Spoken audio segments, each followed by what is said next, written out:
Hello दोस्तों, आप लोगों का मेरे चैनल पर स्वागत है। आज मैं स्टार्ट करने जा रहा हूँ class 10 chapter number 2 lecture number 10।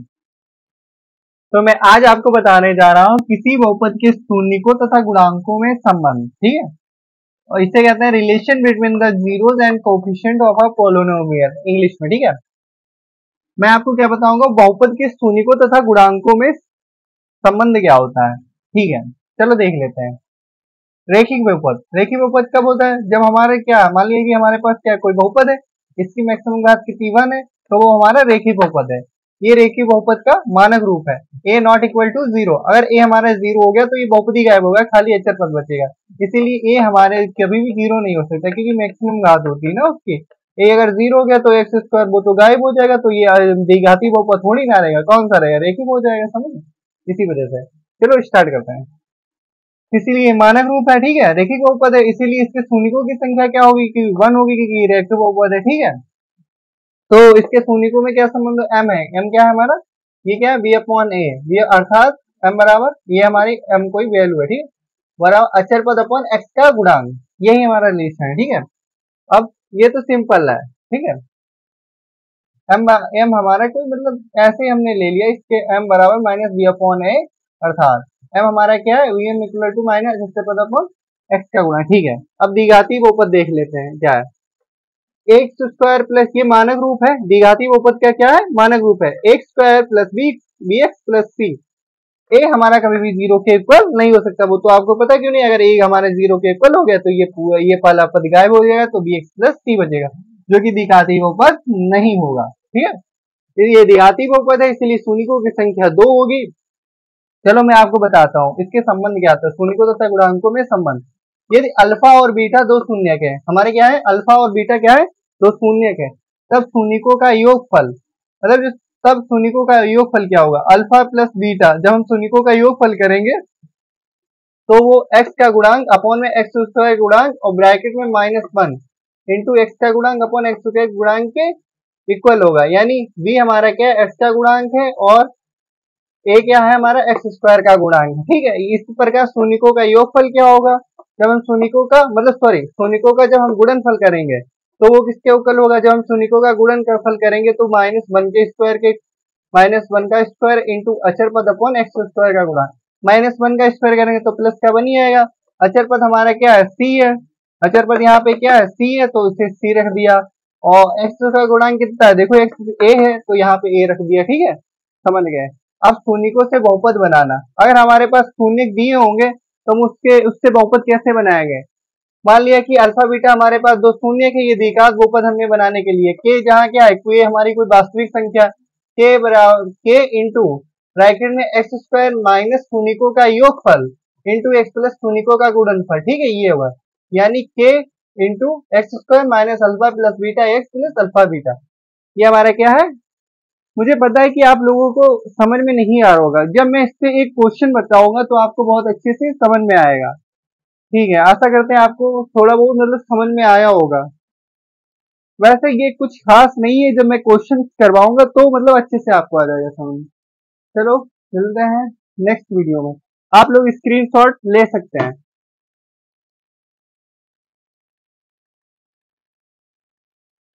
शायद आपने स्क्रीनशॉट ले लिया है, तो एक और चीज बची है, वो मैं करा देता हूँ।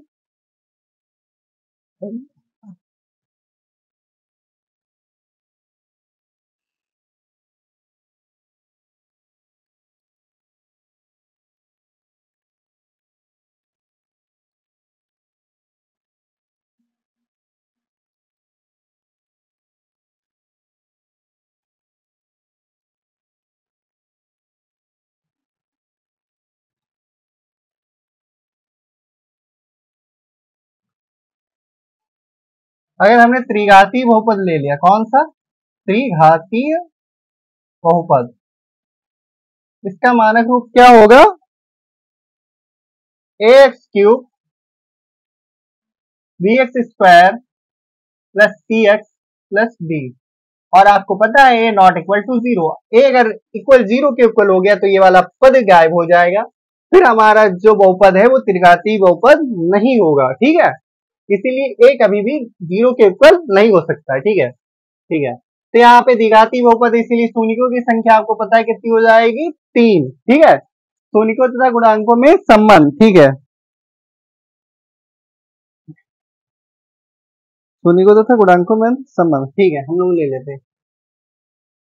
यदि अल्फा, बीटा और गामा, ठीक है, यदि अल्फा, बीटा, गामा हमारे क्या है, तीन शून्यक है, किसके, त्रिघाती बहुपद के शून्यक है। ठीक है, तीन शून्यक है, तब तब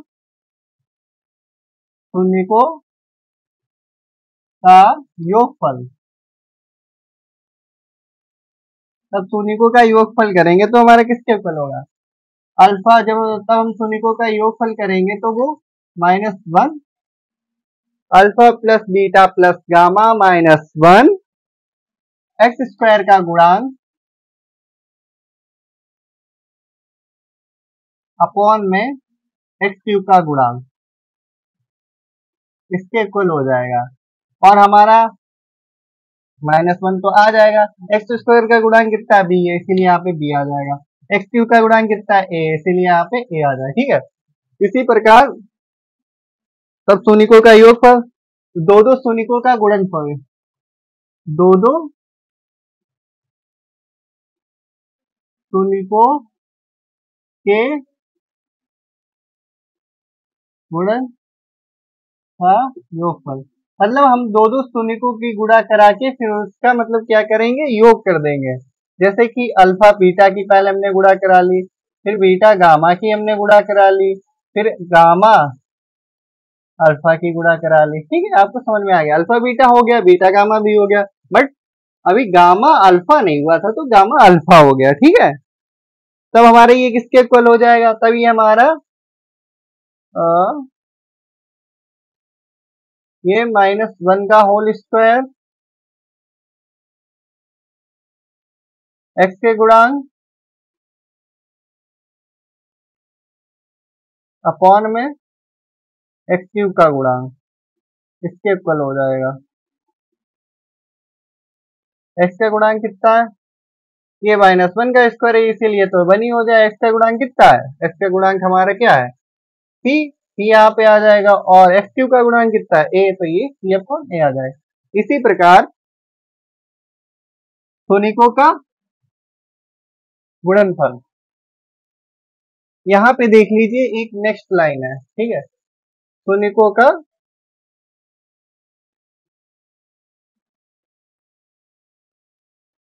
गुणनफल, जब हम तीनों शून्यकों का गुणनफल करेंगे तो वो किसके इक्वल हो जाएगा, वो -1 के क्यूब।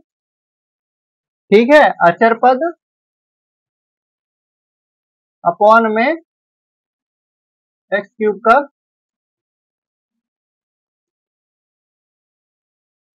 क्या है हमारा अचर पद कितना है, डी है, डी अपॉन ए के इक्वल हो जाएगा। ठीक है, ये 9 नहीं है, ये है ए। ठीक है, तो हम इसके मतलब शून्य मतलब शून्यकों से हम बहुपद कैसे बनाएंगे, सिंपल है, ये आ जाएगा यहाँ पे एक्स क्यूब आ जाएगा और दो दो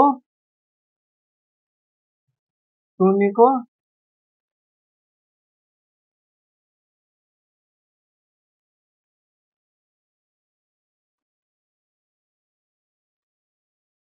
शून्यकों का योगफल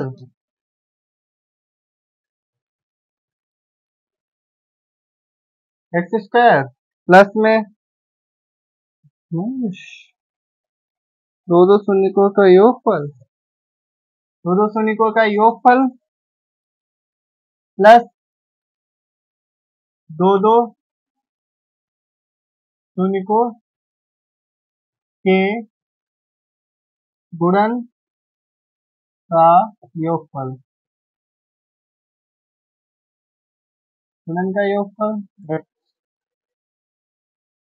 प्लस का अचरफल।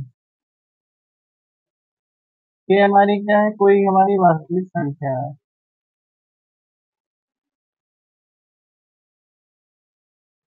ठीक है, समझा देता हूँ मैं क्या है। ये हमारे पास कोई बहुपद का हमने कौन सा त्रिघाती बहुपद ले लिया है। त्रिघाती बहुपद का मानक रूप क्या होता है, x cube plus b x square plus c x plus D.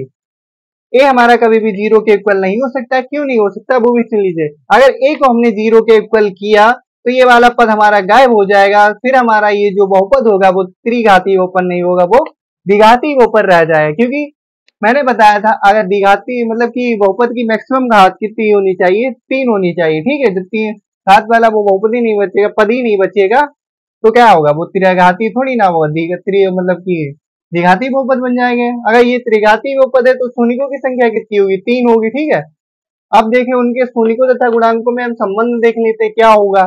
ये अल्फा बीटा और गामा 3 शून्यक है, मतलब हमारे क्या है, त्रिघाती बहुपद के अल्फा बीटा और गामा क्या है, 3 शून्यक है।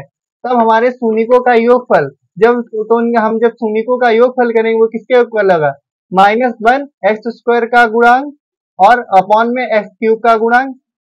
ठीक है, एक्स स्क्वायर का गुणांक कितना है, बी है, तो बी आ गया। ठीक है, -1 तो था, माइनस आ गया।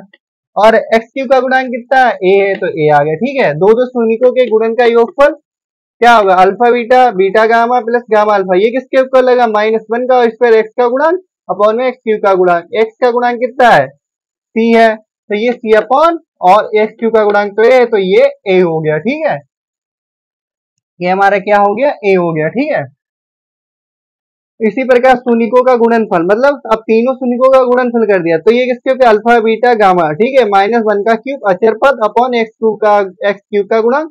तो यहाँ पे डी अपॉन है, अचर पद क्या है, डी है, और एक्स क्यूब का गुणांक ए है। ठीक है, ये हो गया। अब हम इससे कैसे बहुपद कैसे बनाएंगे, अगर हमें शून्य पता हो त्रिघात बहुपद के, त्रिघाती बहुपद के हमें शून्य पता हो, तो हम इसके मतलब कि बहुपद कैसे बनाएंगे, तो क्या करेंगे, के एक्स क्यूब, यहाँ पे वैल्यू पट गए एक्स क्यूब रखेंगे। ठीक है, माइनस का शून्यकों का योगफल इंटू एक्स स्क्वायर प्लस दो दो शून्यकों के गुणन का योगफल इंटू एक्स प्लस अचर पद, और ये आ गया। ठीक है, जहाँ की हमारी क्या है, कोई वास्तविक संख्या है। आशा करता हूँ कि आप लोगों को ये क्लास अच्छी लगी होगी। वैसे ज्यादा कुछ आपकी समझ में नहीं आएगा, फिलहाल आया होगा, इतना कठिन नहीं है। तब भी मैं जब इससे क्वेश्चन में कराऊंगा तब आपको अच्छे से समझ में आएगा। ये इससे आपको कोई लेना देना नहीं है, ये मैंने आपको मतलब समझा दिया है। जब मैं क्वेश्चन आएंगे आपको इस पे ये कुछ नहीं आएगा। ठीक है, जब मैं क्वेश्चन कराऊंगे तब जब मैं कराऊंगा तब अच्छे से आपको समझ में आ जाएगा, क्वेश्चन आएंगे, क्लियर हो जाएगा बिल्कुल। मैं हर एक टाइप के क्वेश्चन आपको कराऊंगा। चलो थैंक्स, मिलते हैं नेक्स्ट वीडियो में। Thanks for watching my video.